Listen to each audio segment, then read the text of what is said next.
আমি বসে এমন সময় আমার পেছনে কিছু একটার আওয়াজ পেয়ে ঘুরে তাকালাম।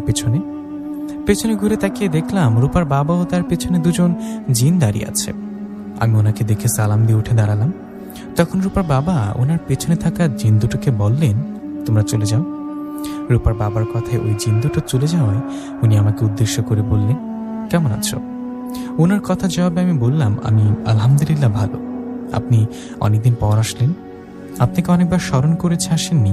আপনি কি রূপার কোনো খোঁজ পেয়েছেন? রূপা কেমন আছে, কোথায় আছে? আমার কথায় রূপার বাবা বললেন, তুমি হয়তো শোনোনি, রূপা অনেক আগে মারা গেছে। ওনার কথায় আমি হাউমাউ করে কান্না করতে লাগলাম।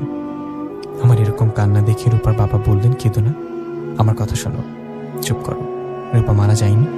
আমি তোমাকে পরীক্ষা করার জন্য কথাটা বললাম, শোনো আমি বলছি।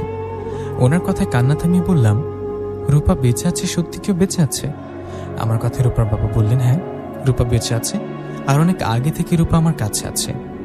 ওনার কথায় অবাক হয়ে বললাম, অনেক আগে থেকে আছে মানে কি? আমি তো কিছু বুঝছি না।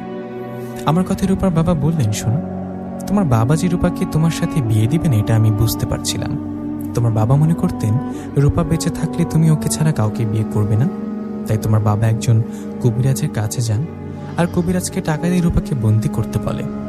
তোমার বাবার টাকা খেয়ে কবিরাজ রূপাকে বন্দি করতে গেলে আমি আসি সেখানে, আর কবিরাজকে আঘাত করে আহত করে রূপাকে নিয়ে আমার প্রাসাদে যাই।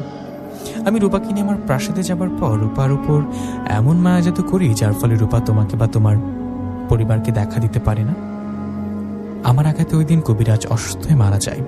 নিশাত, তোমার বাবার ব্যবহার দেখে আমিও চাইতাম না তোমার সাথে রূপার বিয়ে হোক।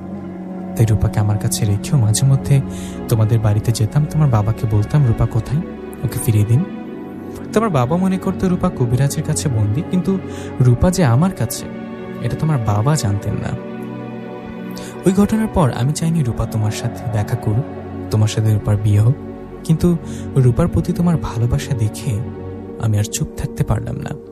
তুমি 2টা মাস সবসময় রূপার জন্য অপেক্ষা করেছ, ওর জন্য কান্নাকাটি করেছ।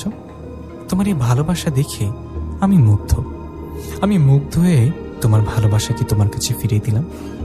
এই বলে রূপার বাবা বাতাসে মিশে জানার সেখানে আসেন রূপা আসায় দৌড়ে গিয়ে ওকে জড়িয়ে ধরি। রূপা আমাকে জড়িয়ে ধরে এবং কান্না করতে থাকে। আমিও কান্না করতে থাকি। কান্না করতে করতে রূপাকে বলি, রূপা তুমি আসছো? আমার কথায় রূপা বলে, হ্যাঁ, আমি তোমার কাছে ফিরে আসছি, আমি আর তোমাকে ছেড়ে কোথাও যাব না। রূপা ও আমি একে অপরকে ফিরে পেয়ে কথা বলছে এমন সময় মা বাবা আসে সেখানে। মা বাবা আসায় আমি রূপার সামনে গিয়ে দাঁড়াই। এমন সময় বাবা বলেন, বাবা নিশা, ভয় পাসনি, আমি রূপার কিছু করব না।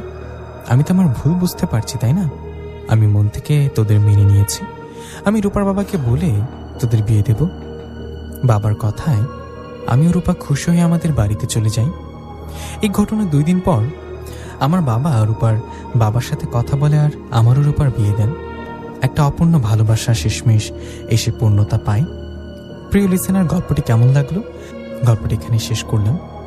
কেমন লাগলো সবাই প্লিজ কমেন্ট করে জানাবেন। আপনাদের কমেন্ট আমাদের অনেক উৎসাহিত করে। আমি নতুন গল্প নিয়ে হাজির হব ইনশাল্লাহ। সকলের সুস্থতা কামনা করে আজকে এখানে বিদায় নিলাম। আসসালামু আলাইকুম।